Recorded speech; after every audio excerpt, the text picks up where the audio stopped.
The streets of London in 1811 were wrapped in a thick, choking fog, swallowing the sounds of horse-drawn carriages and the whispers of those walking alone through narrow alleys. At the heart of the city, the Blackwood mansion loomed like a dark sentinel, its windows blackened and lifeless, hiding the secrets of a family soon to be erased from memory. Edmund Blackwood, the stern patriarch, commanded respect and fear, his gaze silencing disputes and masking the vulnerabilities of his household. His wife, Marian, devoted herself to shielding their children, attending to every need with a meticulous care that could not foresee the horror approaching. That fateful night, the air itself seemed alive with foreboding, pressing against doors and windows as if conspiring to invade the home. Shadows flickered in candlelight, moving across the walls with an unnatural rhythm, suggesting the house itself was aware of impending tragedy.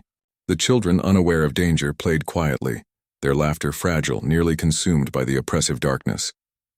Servants whispered among themselves, voices trembling as they exchanged rumors of debts, old grudges, and ominous portents that had long haunted the Blackwood family.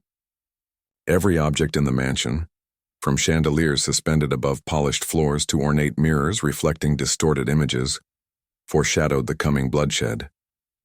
Midnight arrived with oppressive stillness, corridors echoing with footsteps belonging to no one, doors opening and closing without human touch, and a cold that seeped into bones, chilling all inside.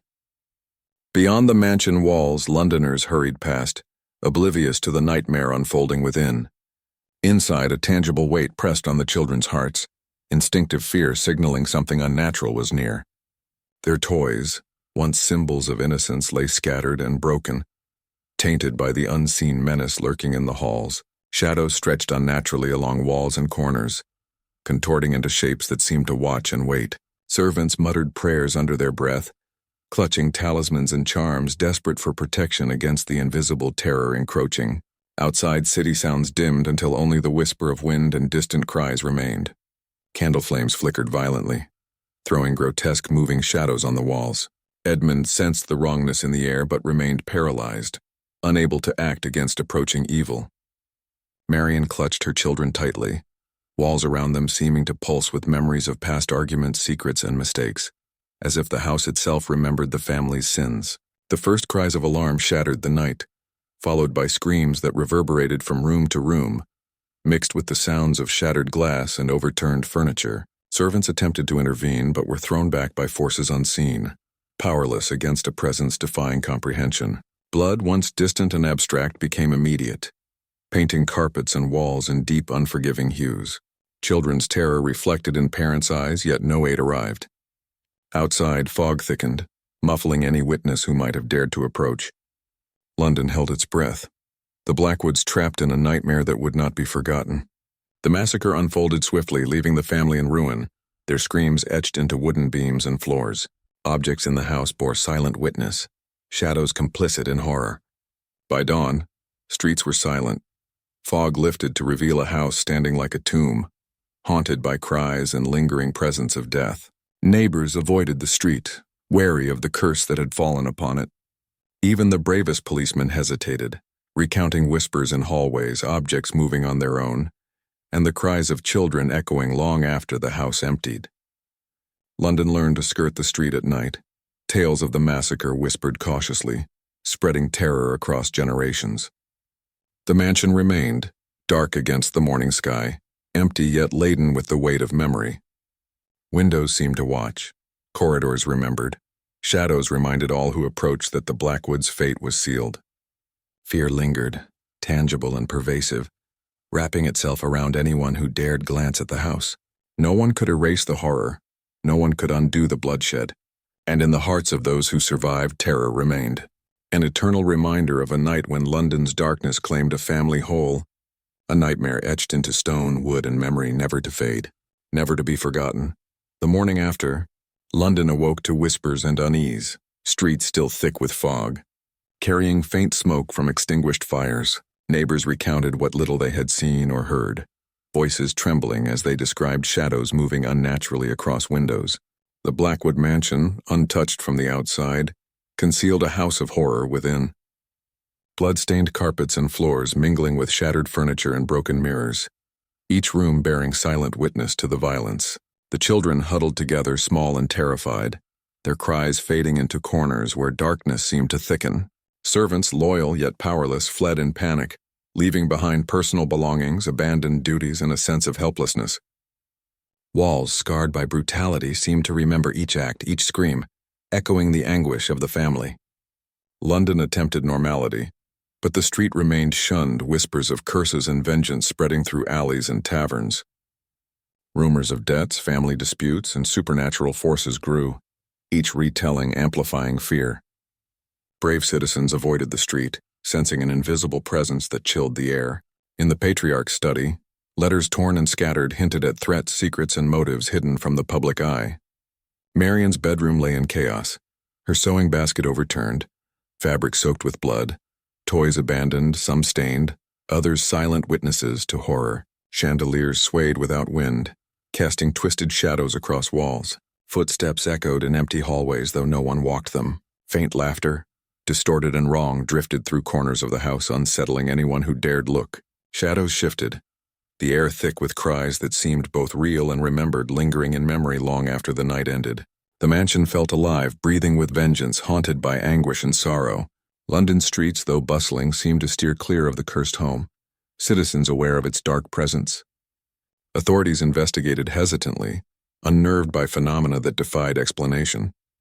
Each room, corridor, and object carried the weight of horror, every creaking floorboard a reminder of bloodshed. Neighbors swore they could hear the children crying, whispers pleading for safety carrying through the fog-laden streets. Even years later, stories of the Blackwood Massacre haunted Londoners, their memory vivid and terrifying. The children's fear, pale faces and trembling forms were etched into the consciousness of those who glimpsed them. The house remained a symbol of vulnerability, proving that wealth and protection could not shield against darkness. Tales of that night became legend, whispered warnings of evil that could strike unnoticed. Fog continued to blanket the streets, hiding the mansion in secrecy, the echoes of children's cries, shadows moving independently, and the twisted reflections in mirrors ensured that the memory of the massacre would never fade. Londoners adapted, avoiding the street, speaking little of the tragedy, fearful of curiosity's cost. The night had passed, but its weight remained. Screams, terror, and bloodshed embedded themselves in the city's memory, each window and hallway whispering the same truth. The massacre could never be forgotten. Fear, sorrow, and haunting echoes of the Blackwood's final night persisted, warning all who dared remember the cost of malevolence. Shadows clung to corners, and the mansion loomed as a monument of horror, its history etched into the fabric of London itself. Darkness, fear, and despair wrapped around those who dared glance, a perpetual reminder that some nights, evil claimed more than just life. It consumed souls, leaving only silence, terror, and memory in its wake. In the heart of London, the Blackwood family had long commanded attention for their wealth and influence. Edmund Blackwood, the patriarch, carried a presence that inspired both admiration and fear. His wife Marian maintained a quiet dignity, devoting herself to their children with a meticulous care that shielded them from the harshness of the outside world. The mansion itself was grand, adorned with ornate furniture, portraits of ancestors, and towering shelves lined with books documenting the family's history. On the night of the massacre, the city was swallowed by an unusually thick fog, muting the sounds of the bustling streets and shrouding every alley in silence. A neighbor peered through a shuttered window and noticed flickering shadows moving across the halls as if the house was alive, sensing the terror within. The children played with toys that would soon be tainted by blood, their innocence unaware of the approaching horror. Servants whispered nervously among themselves, noting strange occurrences that had begun weeks prior. Doors closing on their own, cold drafts that passed through locked rooms, and distant cries that seemed to come from nowhere. Rumors circulated of financial disputes, enemies in the city, and debts owed, yet none could explain the cruelty that would unfold. Each room in the mansion held echoes of laughter, joy, and life, now destined to become silent chambers of terror. Blood soon seeped into carpets and dripped across polished floors, mingling with broken glass and scattered belongings. Walls absorbed every act of violence, etched with the memory of screams that would never fade. The children's bedrooms, once sanctuaries, became prisons of fear, the toys and dolls strewn across the floor a haunting reminder of lost innocence.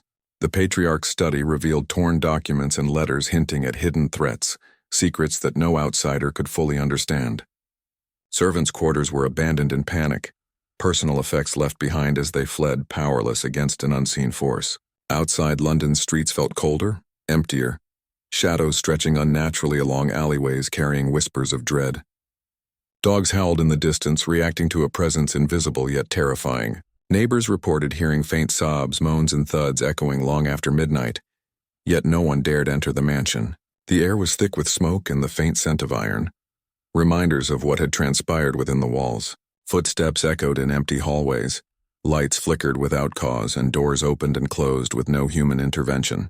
The city, unaware or unwilling to intervene, allowed the tragedy to remain hidden, rumors of the family curse spreading quietly, carrying fear to those who dared listen. Each object in the house, every corridor, every shadow, seemed to hold knowledge of the massacre, complicit in the horror.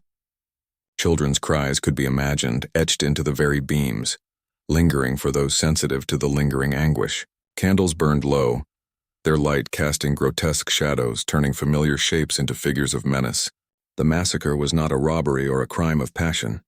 It was precise, deliberate, a terror that left no survivors to tell the tale. Blood and destruction had claimed the Blackwoods, leaving behind a hollowed house filled with memories of pain. Neighbors dared not approach, fearful of the darkness and what it might bring. Police officers hesitated, reporting whispers, objects moving, and distant cries echoing through the abandoned halls. London had seen crime before, but nothing as intimate, grotesque, and haunting as this. The story of the Blackwoods became legend, whispered in alleys, carried through taverns, warning others of malevolence unseen. Fog and shadow cloaked the mansion, preserving its secrets while fear rooted itself in the hearts of all who passed nearby.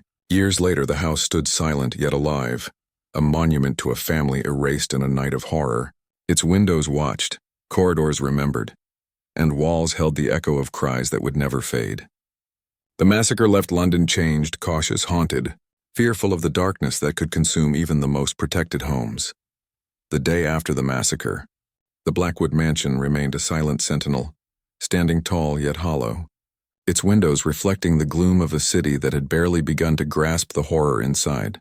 Every room bore evidence of violence, every hallway held the memory of screams, and the air was thick with the scent of blood and decay.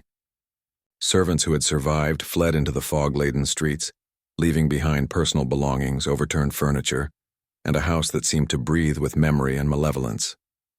Neighbors whispered cautiously, speaking of shadows that moved without cause and sounds that should not have existed. Even the bravest policemen hesitated to enter, recounting stories of objects shifting on their own, doors slamming with no wind, and the faint cries of children echoing through empty halls.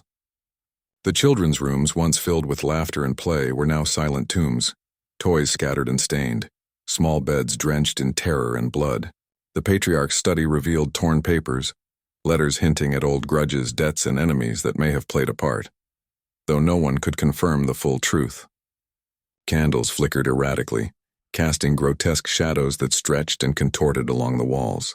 Every corner seemed alive, pulsing with the memory of the night's events, holding the agony of the family in a perpetual loop. The streets outside remained cloaked in dense fog, and the neighborhood avoided the area, sensing a curse that had fallen upon the mansion. Even days later, passers-by claimed to hear whispers, sobs, and the distant, eerie laughter of children long gone.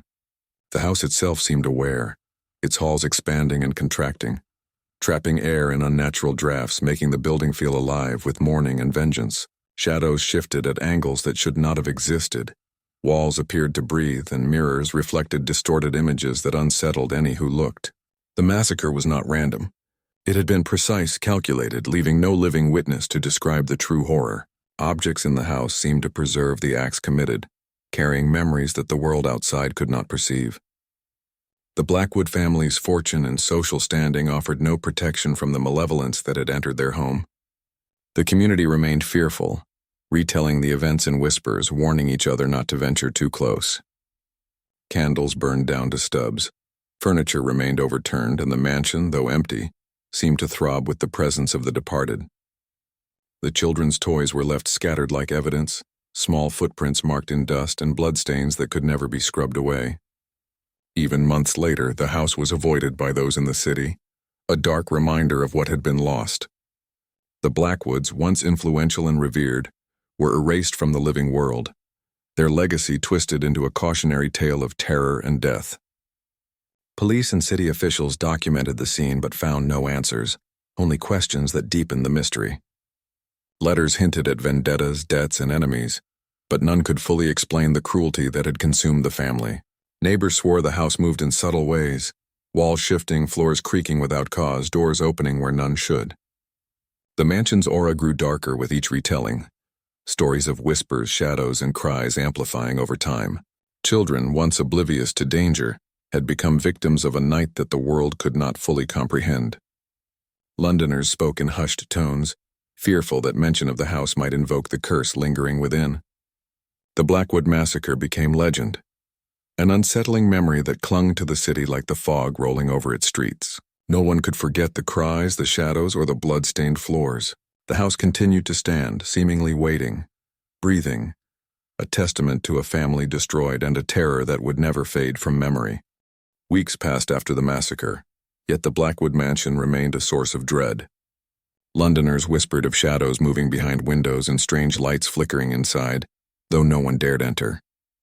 The street outside the house was avoided at all hours, children warned by parents to steer clear, and the fog seemed heavier near the cursed estate. Stories of the Blackwood's enemies surfaced, tales of debts, betrayals, and revenge circulating in hushed tones at taverns and markets. Some claimed the family had angered someone powerful, while others suggested a darker, supernatural cause. Servants who had fled spoke of whispers in the halls, doors slamming violently, and cold drafts that cut through locked rooms. Items would shift on their own, chairs overturning, mirrors cracking without reason. The children's toys remained where they had been left, some broken, others stained, silent witnesses to horror. Neighbors recounted hearing distant sobs and cries believed to be those of the children, though they had perished weeks ago. Londoners avoided the area, sensing a presence that defied explanation. Police investigations turned up nothing tangible, only accounts of phenomena that seemed impossible, leaving officials frustrated and fearful. Each retelling of the massacre added layers to the story, embellishments born of terror yet rooted in truth. Scholars of the city's history noted that the Blackwoods had been wealthy, but embroiled in disputes, debts, and rivalries that may have culminated in tragedy. Still, the speed and precision of the killing suggested an unnatural hand. Shadows deepened in the halls of the mansion, stretching along the walls, flickering in candlelight and whispering secrets no one could decipher. The mansion seemed alive, breathing, aware of the lingering presence of its former inhabitants. Even animals avoided the estate, dogs barking from a distance and birds refusing to roost nearby. The children, whose innocence had been so cruelly taken, became a symbol in local legend, their cries imagined by those who approached the fog-shrouded street. Strange phenomena persisted. Lights moved without source, objects shifted when no one was present, and whispers carried through the air as if the house itself spoke. Londoners reported feeling chills, the sense of being watched, and shadows that moved independently of any human presence. Superstition spread, claiming the mansion was cursed, that the souls of the Blackwoods lingered, and that any who dared enter would face similar misfortune. Some neighbors attempted to document the events, noting changes in temperature, strange noises, and objects moving, but each account was dismissed as hysteria or exaggeration. Yet the fear was real, and the mansion became a place of legend, a haunted relic in a city struggling to reconcile reason with terror. The children's toys, the overturned furniture, and the bloodstains were preserved in memory, while the mansion itself seemed to conspire with history to ensure the story endured. The massacre was precise, cruel, and incomprehensible, leaving no room for justice or explanation. Shadows stretched unnaturally across walls, and light seemed to bend within the halls, creating illusions that unsettled any who looked. The city could not ignore the story, yet dared not confront it, leaving the Blackwood mansion an untouched monument to horror. Each day the fog seemed to thicken near the estate, as if drawn by the lingering malevolence. Stories of cries in the night persisted, whispers that spoke of children, blood, and vengeance. Londoners altered their routes, warning travelers of the cursed house, ensuring the Blackwoods' terror remained alive in memory. Scholars and occultists began to take interest, attempting to explain phenomena with science and reason, yet none could account for the intensity and precision of the massacre. Candles flickered without wind, doors opened and closed without touch, and cold drafts passed through locked rooms.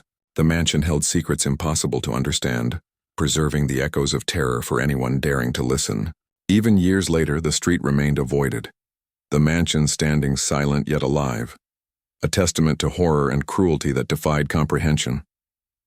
The memory of the Blackwood's demise permeated the city, a haunting reminder that darkness could strike anywhere, leaving nothing untouched. As days turned into weeks, the Blackwood mansion continued to dominate local legend. Stories of the family's enemies, debts, and hidden rivalries mingled with tales of supernatural occurrences, making it impossible to separate fact from fear. Locals reported faint cries echoing from the halls at night, believed to be the children though they had perished in the massacre.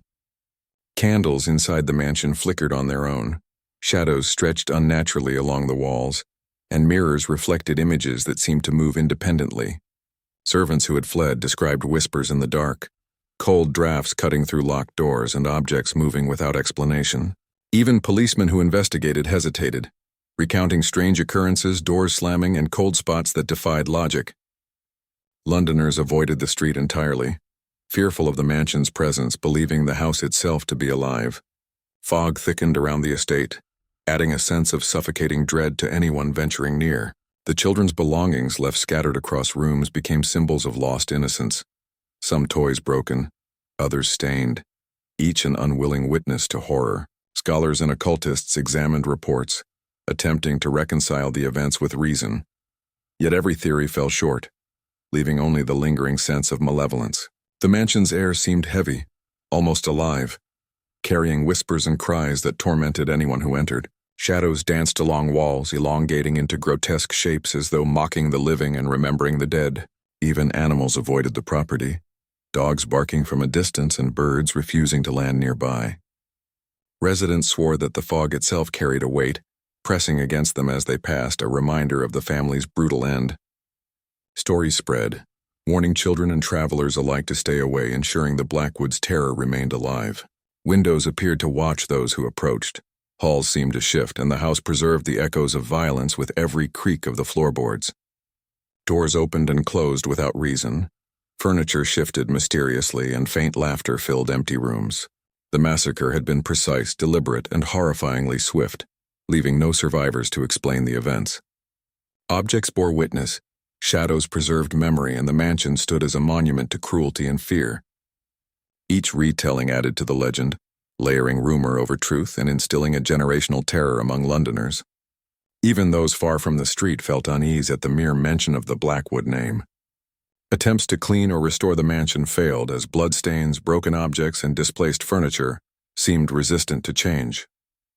Whispers suggested curses, vengeful spirits, and restless souls trapped within the walls. Candles burned without wind, drafts passed through closed doors, and shadows moved independently of any light. Fear became a permanent resident, embedding itself in memory and city lore. Each night, fog rolled thick across cobblestones, muting sound and blurring vision, as though shielding the mansion from the rest of London.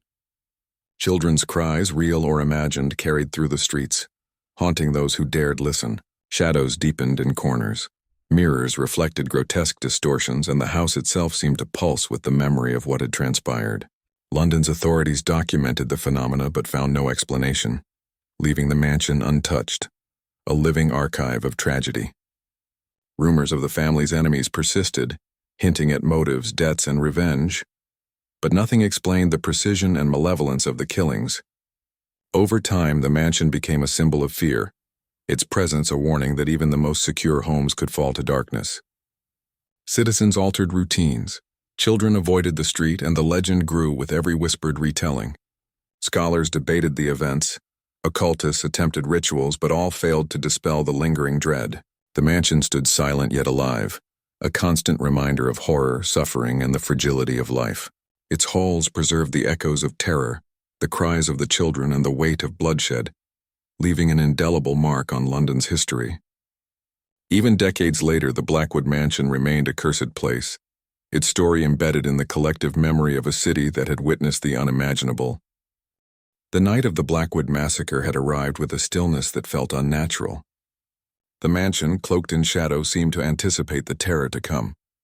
Every corridor held the weight of the family's history, and every object waited silently, complicit in the unfolding horror. Edmund Blackwood moved through his study, unaware of the approaching doom, his mind preoccupied with financial matters and city affairs. Marian tended to the children, their laughter fragile, unaware that it would soon be silenced. Shadows stretched unnaturally along the walls, flickering in candlelight, creating grotesque forms that seemed to mock the living. The servants whispered prayers under their breath, clutching charms and talismans, sensing a force beyond comprehension. Outside, the London fog pressed against the mansion, thick and suffocating, as if holding back witnesses from what was about to unfold. The first cries of alarm erupted suddenly, shattering the night, followed by the sounds of shattering glass and overturned furniture. Children screamed in terror, their voices echoing through the halls, yet no one could reach them. Edmund and Marian moved frantically, trying to protect their children, but an invisible force repelled every attempt. Blood spilled across polished floors, mixing with dust and debris, each drop a testament to the brutality within. Objects were thrown with unseen strength, mirrors shattered, and chandeliers swung violently. The children's faces were etched with terror, their small hands clutching parents' clothing as shadows seemed to reach out to snatch them away. Servants attempted to intervene but were thrown back, powerless against the unseen entity orchestrating the massacre. Every room echoed with cries, whispers, and the sickening sound of flesh meeting cruel instruments. Candles flickered violently, casting grotesque, moving shadows that stretched across walls and ceilings. The mansion seemed alive, breathing with the agony of its inhabitants, trapping them in a nightmare they could not escape. Footsteps belonging to no one pounded through corridors, doors opened and closed without touch, and walls appeared to pulse with an unnatural rhythm. The fog outside intensified, muffling any sounds that might have drawn help, leaving the mansion isolated in a shroud of fear. The children's toys lay abandoned, some broken, others drenched in blood, silent witnesses to horror.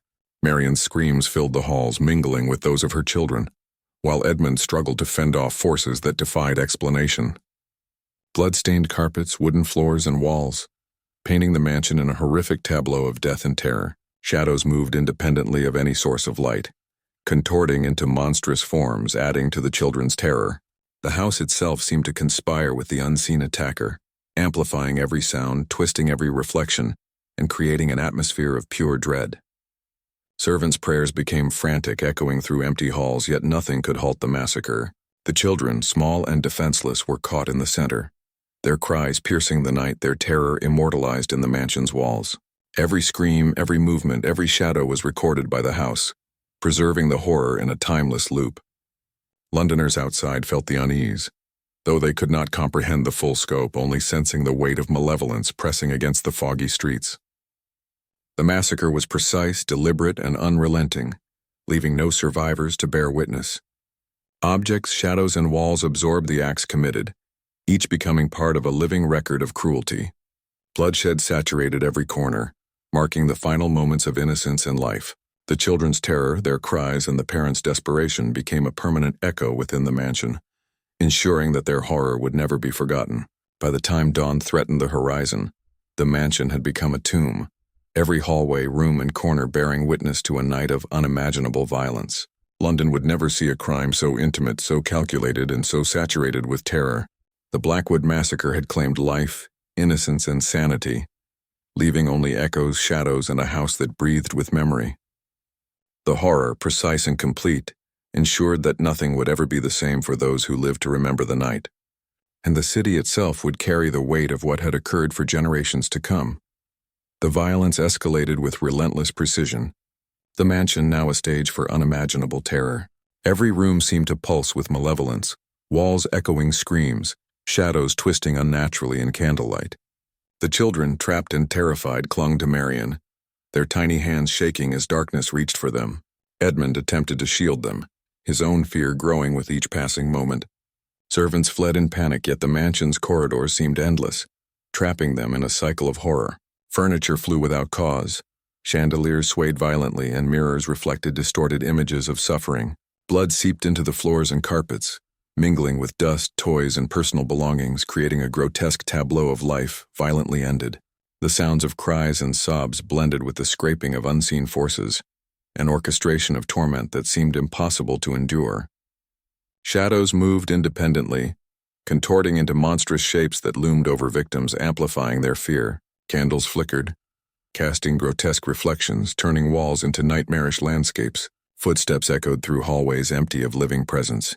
Doors opened and slammed without cause, and cold drafts cut through locked rooms. The mansion itself seemed alive, breathing with the anguish of its inhabitants, amplifying every sound, every movement, every terror. The children's cries, piercing and unending, were mirrored in every corner, every hallway, ensuring that horror would never leave. Marion's screams mixed with theirs, creating a chorus of anguish that reverberated through the building. Edmund fought against invisible forces, desperation etched across his face, yet no action could halt the massacre. The night stretched endlessly, time distorted as violence and terror consumed every second.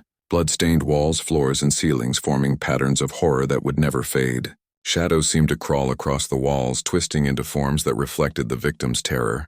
Objects moved with will of their own, overturning tables, shattering glass, scattering debris across corridors.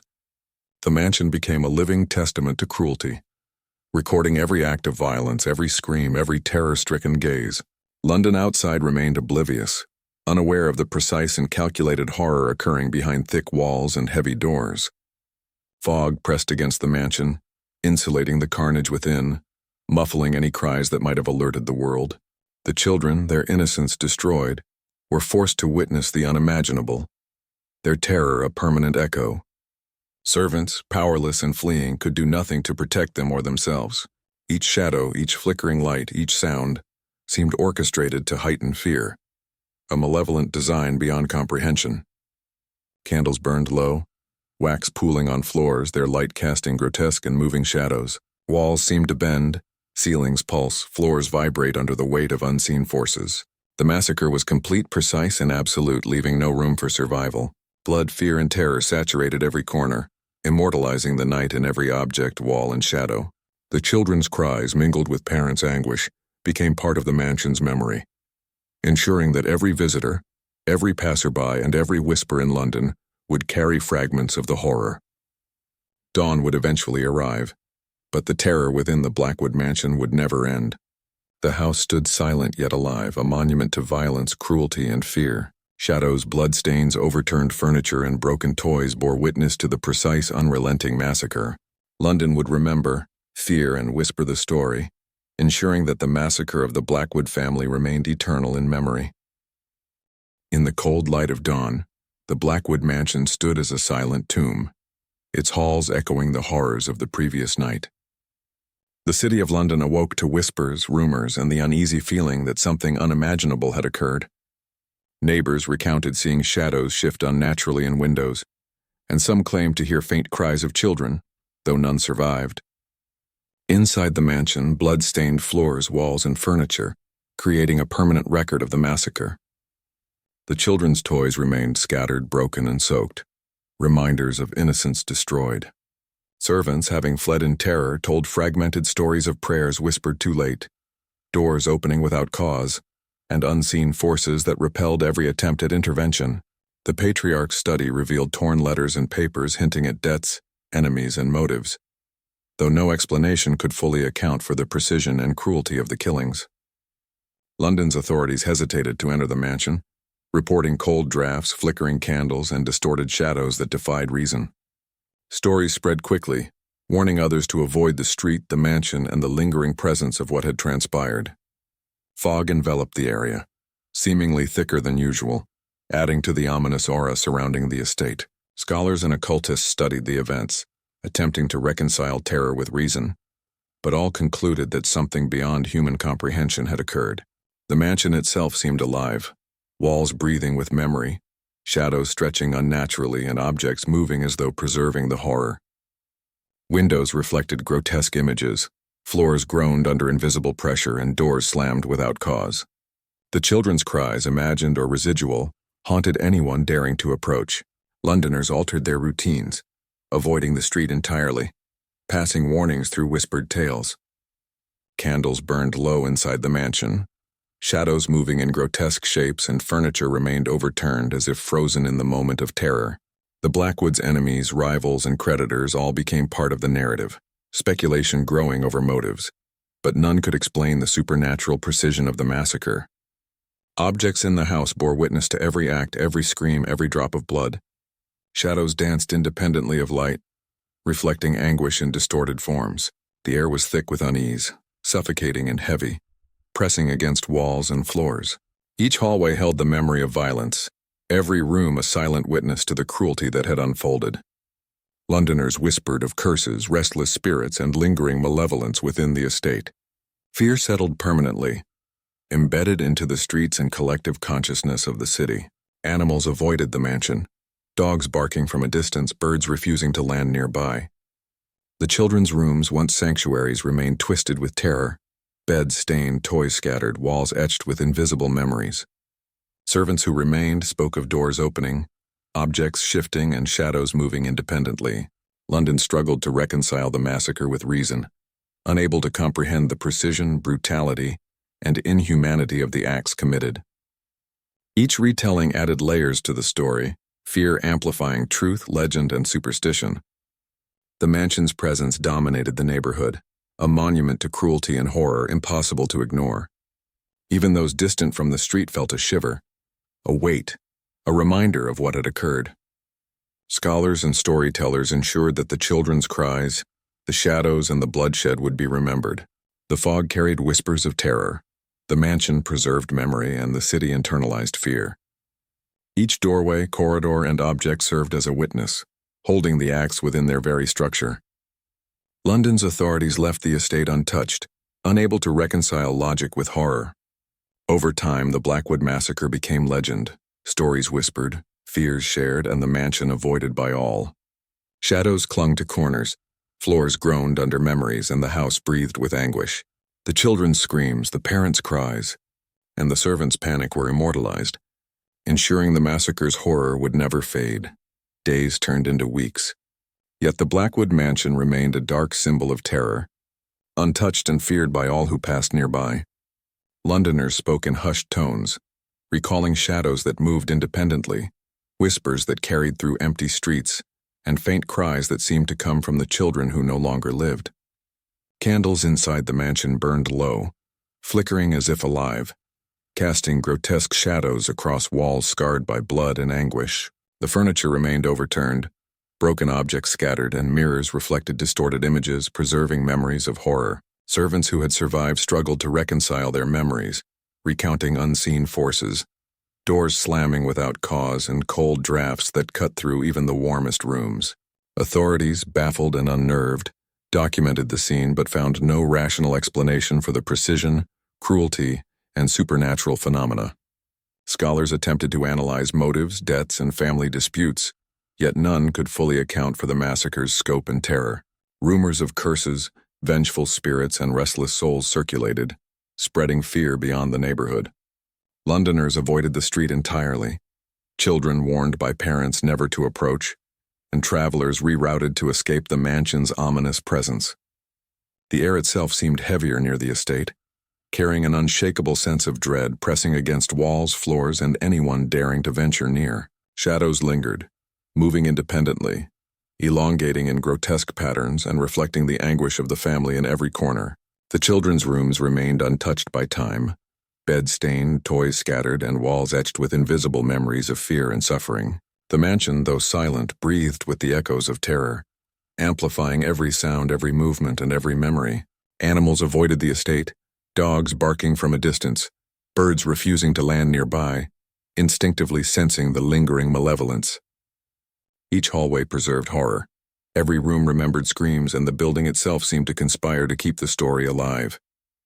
Londoners told tales of the children's cries, of shadows that moved, and of objects that shifted, ensuring the massacre remained a permanent memory. Scholars, occultists, and storytellers chronicled events, attempting to understand the phenomena, but logic and reason fell short. The fog surrounding the mansion thickened, suffocating, hiding the estate in an impenetrable shroud, isolating it from the rest of the city. The children's terror, their final moments, and their cries were immortalized, etched into the very fabric of the mansion, ensuring that any who approached would sense their presence. Doors opened and closed without touch. Floorboards groaned with invisible weight and walls reflected suffering and shadows. London citizens internalized fear, altering routines and avoiding the mansion, reinforcing the house's status as a cursed site. Candles burned low, wax pooling on floors, light flickering across broken furniture and blood-stained walls. Shadows seemed to breathe, stretching and twisting with a life of their own. The Blackwood Massacre became legend, whispered from generation to generation, ensuring the children, their suffering, and the family's annihilation would never be forgotten. Fog, shadows, and silence enveloped the mansion, creating a palpable tension that lingered even for those passing at a distance. The house stood as a testament to horror, cruelty, and the fragility of life, immortalizing a night that no living soul could endure. London carried the memory forward, every whisper reinforcing terror, every story ensuring that the echoes of the massacre remained alive. The mansion preserved not only the acts of violence but the anguish, despair, and cries of its youngest victims. Shadows, objects, and walls became guardians of memory, recording the massacre for eternity. Londoners spoke cautiously, the tale of the Blackwoods serving as a warning that evil could strike anywhere, leaving nothing untouched and instilling fear in generations yet unborn. The Blackwood mansion remained a source of unease long after the massacre, its halls echoing with the memory of the family's final night. Scholars, locals, and the curious who dared approach spoke of phenomena that defied explanation. Doors opened and slammed without touch, shadows moved independently, and whispers carried through empty corridors. The children's cries, imagined or residual, haunted those sensitive to the mansion's aura. The estate seemed to breathe, pulsing with a life of its own, preserving horror in every corner. Mirrors reflected grotesque distortions, floors creaked with unseen weight, and furniture shifted as if recalling the acts committed. Attempts to investigate were met with inexplicable resistance. Investigators reported nausea, chills, and visions of the children's terror etched into every wall.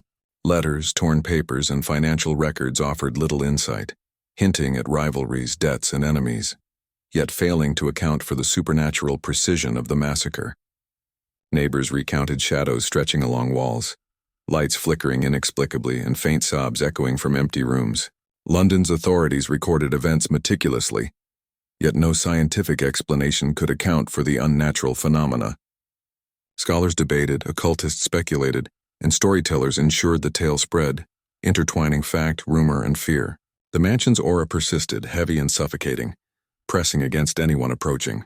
Fog seemed drawn to the estate, thickening with each passing night, isolating the mansion and amplifying its malevolence. Objects moved without cause, shadows danced grotesquely, and faint laughter filled empty corridors. The children's rooms preserved their innocence and terror simultaneously, beds stained, toys scattered, walls holding invisible memories. Visitors reported cold drafts, disembodied footsteps, and a sensation of being watched relentlessly. Even animals refused to enter the vicinity, dogs barking from afar, birds circling the estate before retreating.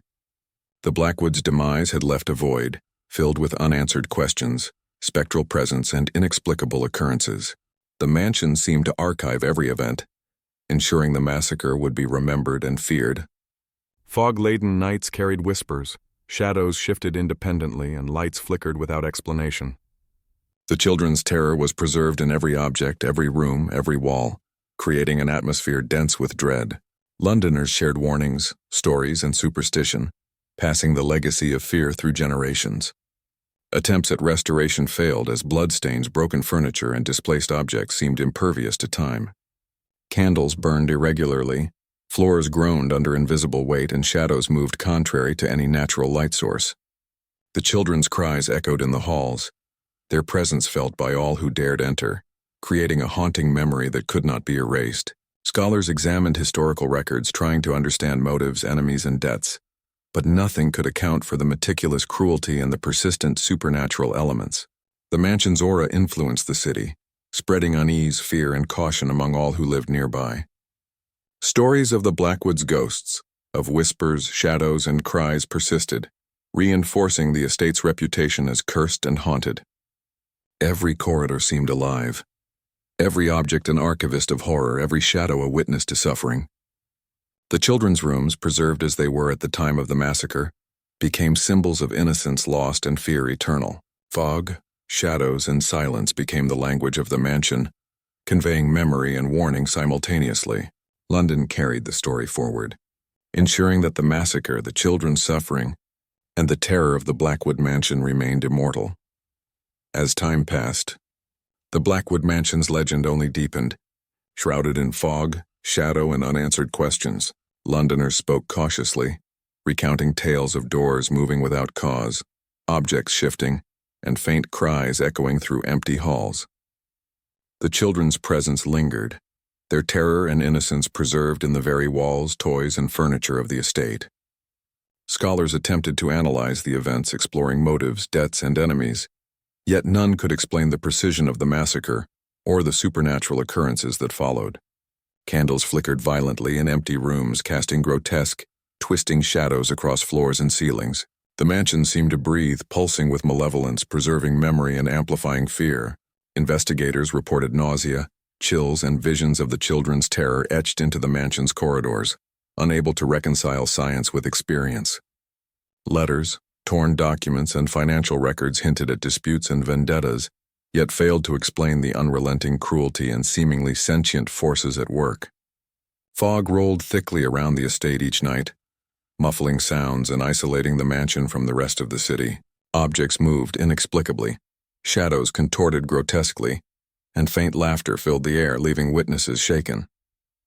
The children's rooms remained untouched, beds stained, toys scattered, and walls holding invisible impressions of anguish and fear. Animals avoided the property instinctively, dogs barking from afar, birds refusing to land near the cursed estate. Londoners shared warnings, tales, and superstition, ensuring the story spread, fear propagated, and the mansion's haunted reputation persisted. Candles burned irregularly, mirrors reflected twisted images, floors groaned under unseen pressure, and shadows moved contrary to natural light. The mansion preserved every act of violence, every cry, and every trace of terror, creating a living archive of horror.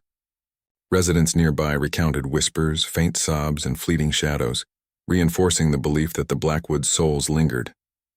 Scholars and occultists documented occurrences, attempting to reconcile fear with logic, yet each account confirmed the mansion's defiance of reason. The children's cries, whether imagined or residual, haunted visitors, a constant reminder of innocence destroyed and terror eternal. Fog, shadows, and silence became instruments of memory, imprinting fear on all who approached. The mansion seemed alive, breathing with anguish, reflecting suffering in every corner and trapping observers in a palpable atmosphere of dread. Londoners' altered routes warned children and shared tales, ensuring that the massacre's horror remained immortal. Attempts to restore or clean the mansion failed, as bloodstains, broken furniture, and displaced objects resisted time, preserving memory and fear. Each corridor, every room, and every object became a witness, archiving terror and anguish. Candles flickered, shadows stretched unnaturally, and walls seemed to whisper secrets of the massacre. Animals' instincts confirmed the presence of malevolence, avoiding the estate entirely. Scholars debated motives, occultists attempted explanations, yet the mansion defied comprehension, immortalizing the Blackwood's suffering. Fog thickened with nightfall, muffling sounds, heightening unease, and isolating the estate from the world. The mansion's architecture seemed to adapt, corridors elongating, walls breathing, floors groaning, ensuring the memory of terror remained alive. Children's cries echoed, shadows moved independently, and light twisted to form grotesque images. Londoners carried stories forward, ensuring that the massacre, the children's suffering, and the haunted mansion remained an enduring legend. Every whisper, every shadow, every object within the mansion preserved memory, leaving the estate an eternal monument to horror, cruelty, and fear that refused to fade with time. The Blackwood Mansion stood in silence, a monument to death, despair, and unresolved terror. The fog wrapped around it like a shroud, hiding the horrors within from the outside world. Shadows clung to corners, moving independently, reflecting the memories of children's cries, parents' anguish, and the servants' terror. Londoners avoided the street entirely, their lives altered by fear and superstition. Candles flickered in empty rooms, casting grotesque patterns, and mirrors reflected distorted images, preserving memories of agony. Furniture remained overturned, broken, and bloodstained, refusing to be restored. Scholars, occultists, and storytellers documented the estate, chronicling what reason could not explain and fear could not forget. The children's rooms remained untouched, beds stained, toys scattered, walls etched with invisible impressions of suffering. Fog thickened nightly, muffling distant sounds and isolating the mansion in a veil of malevolence. Investigators brave enough to enter reported nausea, chills, and visions of the children's terror embedded in every surface. Objects moved inexplicably. Shadows twisted grotesquely and faint laughter echoed through the halls. The mansion preserved memory with a cruelty of its own, recording every act, every scream, every drop of blood. Londoners shared warnings, tales, and superstition, ensuring that the story of the Blackwood's demise spread through generations. The estate's aura influenced behavior, instilling avoidance, fear, and respect for forces unseen. Animals instinctively fled, dogs barking from afar, birds circling before retreating.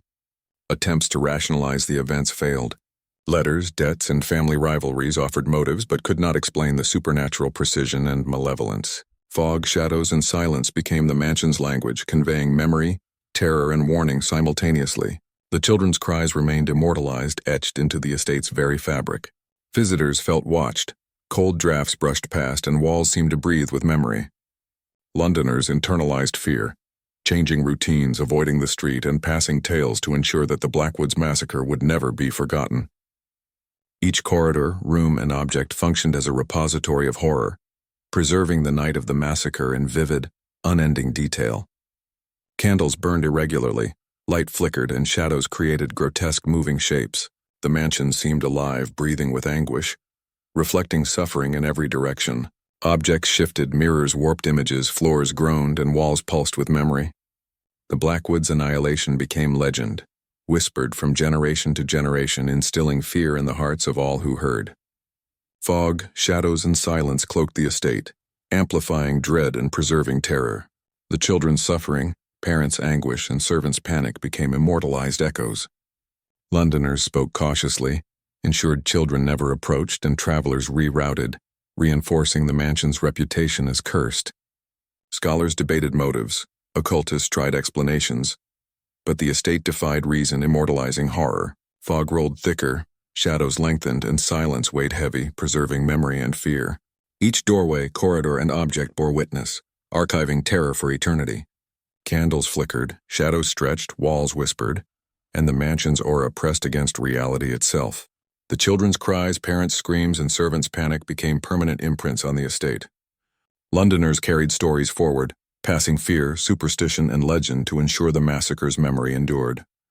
The mansion stood silent yet alive, a testament to cruelty, suffering, and terror, its presence eternal, its story immortal, and its children forever haunted.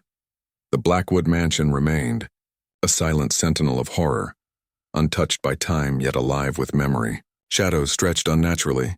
Walls seemed to breathe, and every corner preserved traces of the massacre. The children's cries, parents' anguish, and servants' terror lingered invisibly, echoing through empty halls. Candles flickered erratically, casting grotesque reflections on blood-stained floors, broken furniture, and shattered glass. Mirrors warped images, revealing distorted shadows that mocked the living. Fog rolled thickly each night, isolating the mansion from the city and amplifying fear. Londoners whispered warnings, avoiding the street, warning children, and ensuring the tale spread across generations. Scholars, investigators, and occultists documented events meticulously, yet no explanation satisfied reason. Objects moved without touch, shadows twisted grotesquely, and the mansion seemed to pulse with the memory of suffering. The children's rooms remained preserved, beds stained, toys scattered, walls imprinted with terror and innocence destroyed. Animals instinctively avoided the estate. Dogs barked from afar, birds circled and fled. Each hallway, corridor, and room bore witness, archiving horror, every detail meticulously remembered. The mansion became a living record, its walls holding echoes, shadows, and objects as permanent witnesses. Londoners internalized fear, altering routines, passing warnings, and perpetuating legend. Attempts at restoration failed. Bloodstains, displaced furniture, and broken objects resisted time. Shadows moved independently. Light flickered, and whispers carried through empty corridors. The mansion's aura influenced anyone approaching, pressing against reality, instilling dread. Candles burned low, mirrors reflected grotesque forms, and floors groaned under invisible weight. Stories ensured the Blackwood's suffering, the children's terror, and the parents' despair were immortalized.